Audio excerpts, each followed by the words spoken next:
Municipal పోరుకు అంతా ready కావడంతో అన్ని పార్టీలు బిజీగా ఉన్నాయి. కరీంనగర్ మున్సిపాలిటీలో వెదర్ ఇంకాస్త హీటెక్కింది. మేయర్ పదవి కోసం అన్ని పార్టీలు పోటాపోటీగా ఉన్నాయి. గత మున్సిపల్ ఎన్నికల్లో 9 డివిజన్లు గెలుచుకుని మేయర్ ఎంపికలో కీ రోల్ ప్లే చేసిన ఎంఐఎం ఈసారి మేయర్ పదవి దక్కించుకోవాలని ప్లాన్ చేస్తోంది. దానికోసం పక్కాగా ప్రిపేర్ చేసిన ప్లాన్తో ముందుకెళ్తున్నారు నేతలు. కరీంనగర్ మున్సిపాలిటీలో మొత్తం 50 డివిజన్లున్నాయి. 2005లో 9 డివిజన్లు గెలుచుకుంది మజ్లిస్ పార్టీ.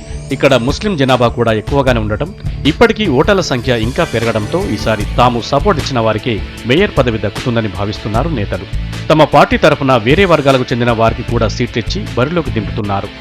గతంలో కూడా 2000 అప్పుడు కూడా మా పార్టీ నుంచి మన శైలేందర్ గెలిచిండు, అప్పుడు కౌన్సిలర్ అప్పుడు అన్నట్టుగా. అట్లా ఎంఐఎం ఇప్పుడు చాలా బలం వస్తుంది అన్నట్టుగా. దాదాపుగా ఇప్పుడు ఎంఐఎం ఒక 15 సీట్ల వరకు వచ్చే అంచనా ఉన్నది. తమ పార్టీపై కుట్రలు పన్ని రిజర్వేషన్లు మార్పులు చేశారని ఆరోపిస్తున్నారు మజ్లిస్ నేతలు.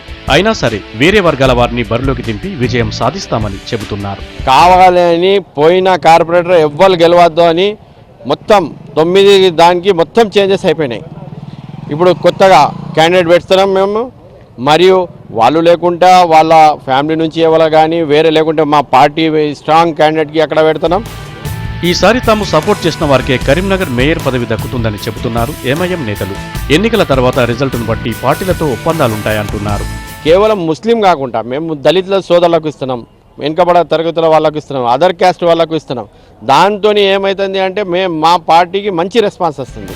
ఏది ఏమైనా ఈసారి కరీంనగర్ మేయర్ పదవి దక్కించుకునేందుకు కాన్సంట్రేషన్ చేసిన మజ్లిస్ నేతలు ఒప్పందాల బాట పట్టారు.